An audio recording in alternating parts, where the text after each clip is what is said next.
Chapter 13. Alone with Company. After all the plans I've run through, this is the only way things work. Circa 11 days, 27 hours since the assassination of rebel leadership.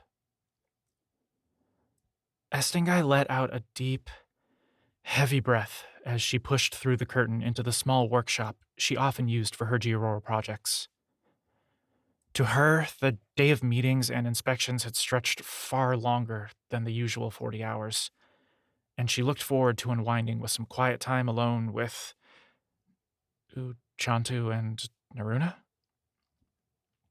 Estingai blinked as she noticed the room's two other occupants and tried to hold back a frown. She wanted to have something to do, and working with Giaurorals usually calmed her mind.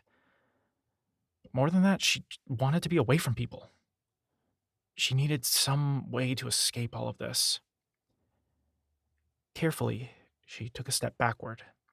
The two women hadn't seemed to notice her yet, so maybe... Estingai? Forcing a smile, she met Uchantu's gaze. Naruna looked up and smiled as well, nodding out of respect. I thought you two would relax a bit more after your mission before getting to work, she said, turning to go. I didn't mean to bother you. Wait. Estingai forced back another frown and took a deep breath. She turned back to Uchantu and found a knowing look in her eyes. You should stay, the shorter Natari woman said, voice pleasant but firm. We don't mind the company, Naruna added.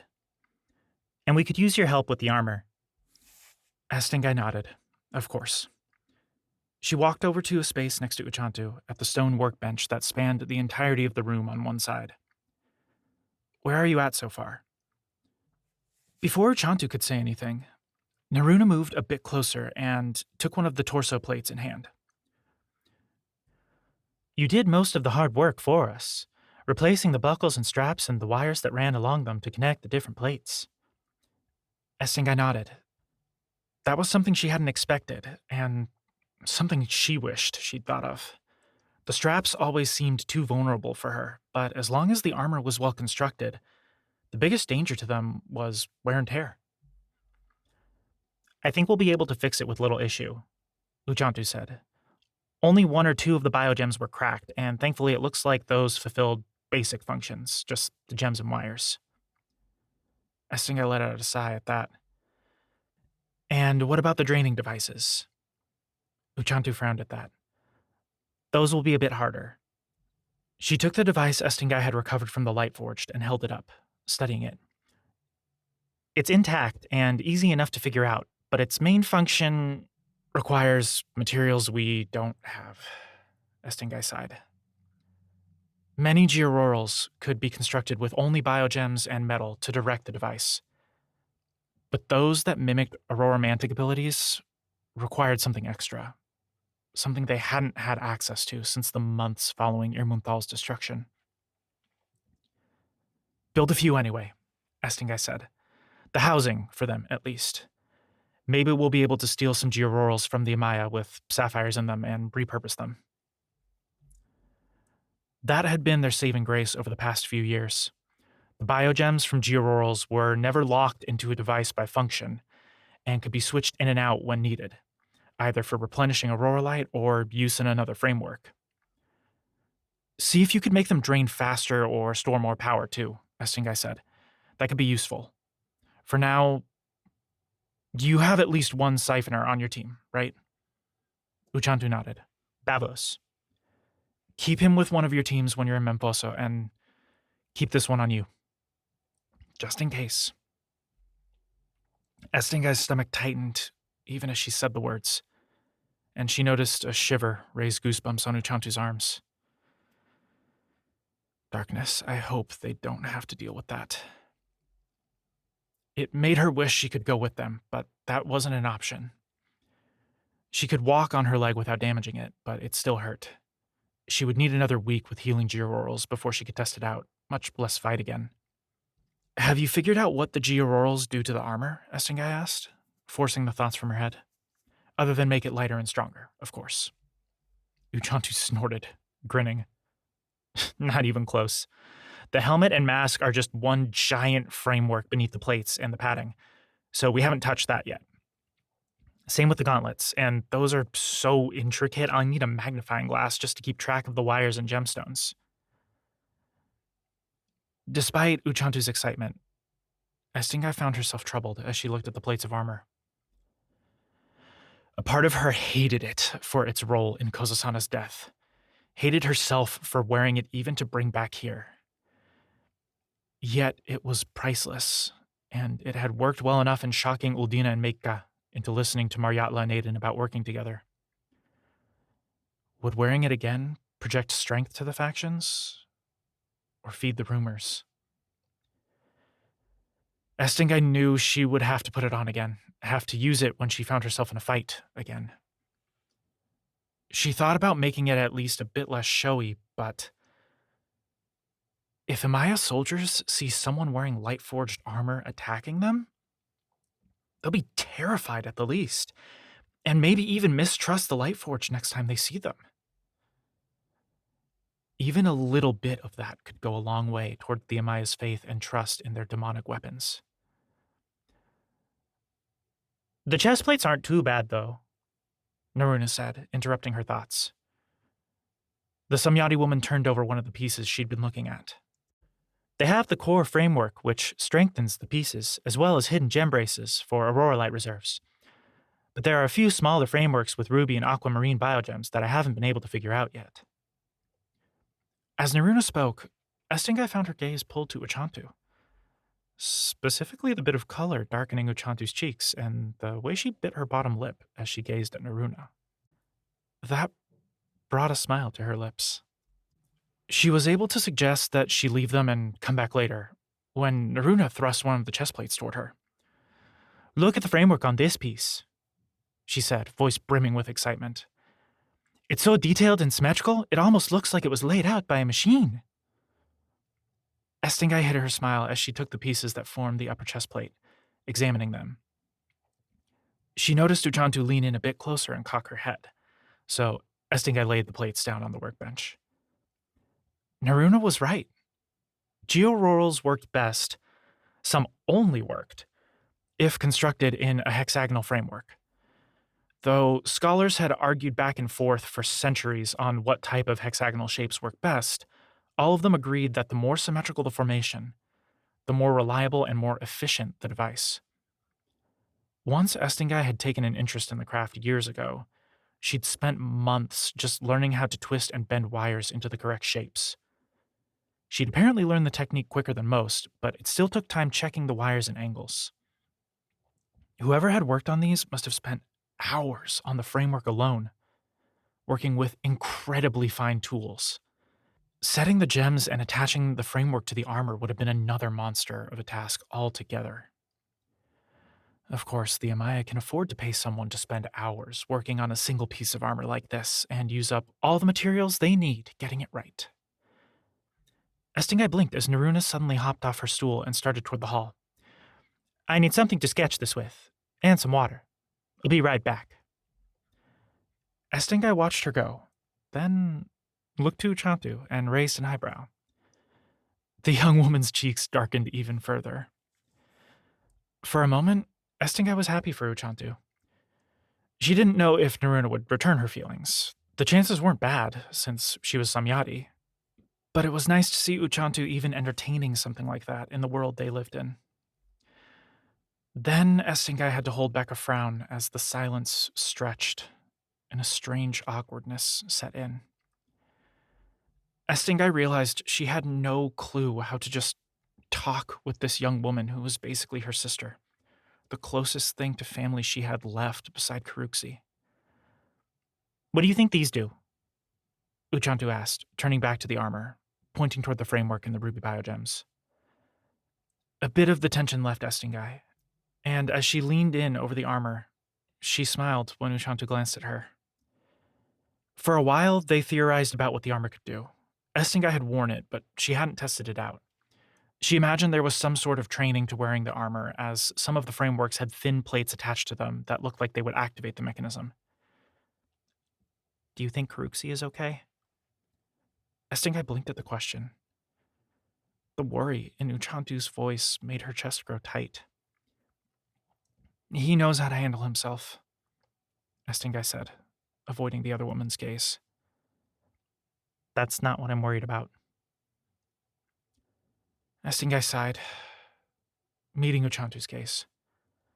Her golden brown eyes held concern, and not just for Karuxi. You two have been through a lot, and not just in the past few weeks. You're not the only ones, but Uchantu trailed off with a shrug. Most other people don't carry the weight of their people on their shoulders. Estingai resisted the urge to roll and stretch her shoulders. He'll be okay, she said, managing a smile. I think I will be too. She tapped the Lightforged armor. This, at least, will provide a bit of distraction when my mind gets too bogged down with everything else I have to worry about. It's a nice escape, and Estingai hesitated, then put her hand over Uchantu's. I'm glad I still have someone to share it with. Uchantu smiled, and Estingai saw the same pain in her sister's eyes that squeezed her heart as they remembered their adoptive uncle. Darkness, I just make everything more depressing. So, how are things with Naruna? She said, swallowing the lump in her throat and forcing a smile. She seems smart and sweet, and I don't think Karuxi's flirted with her despite how cute she is.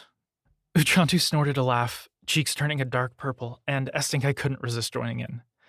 She is, Uchantu said, smiling.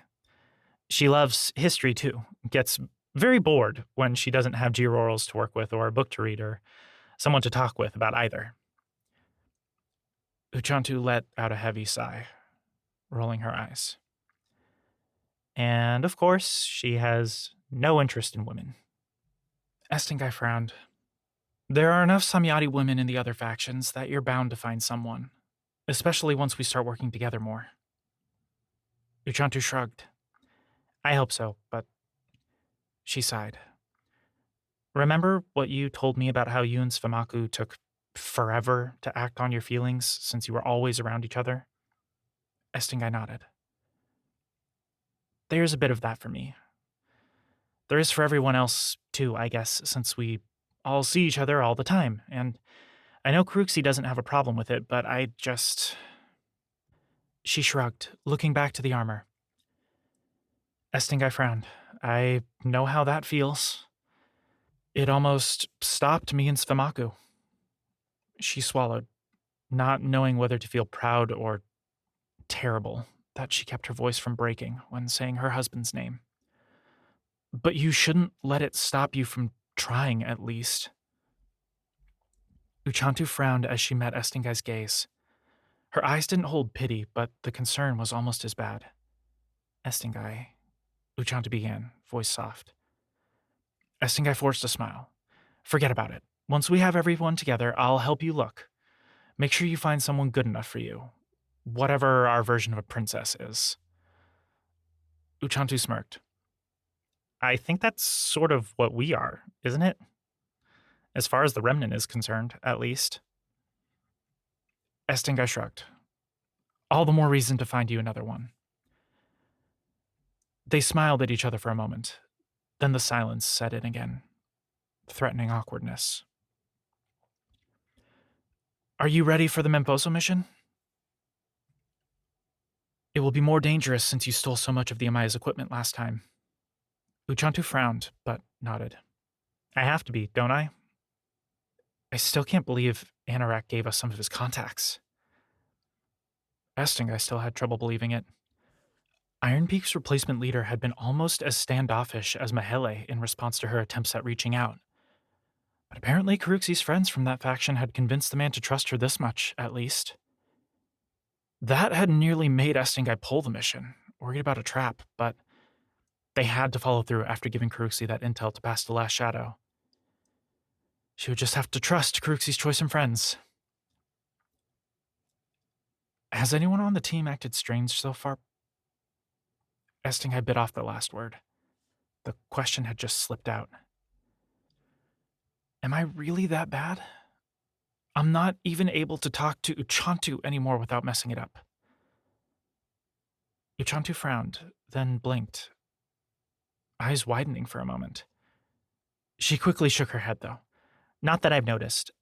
Arena was being weird, but I took care of that. Estingai raised an eyebrow. How so? Uchantu frowned. She was mad that Kruxi and I didn't trust her with the meeting. She came by that morning asking where you and the others were. Kruxi and I just told her you two had gotten up early. As far as the rest of the team, Uchantu shrugged. I haven't really spent enough time with them to know if they're acting strange. Estingai sighed, holding in a frown.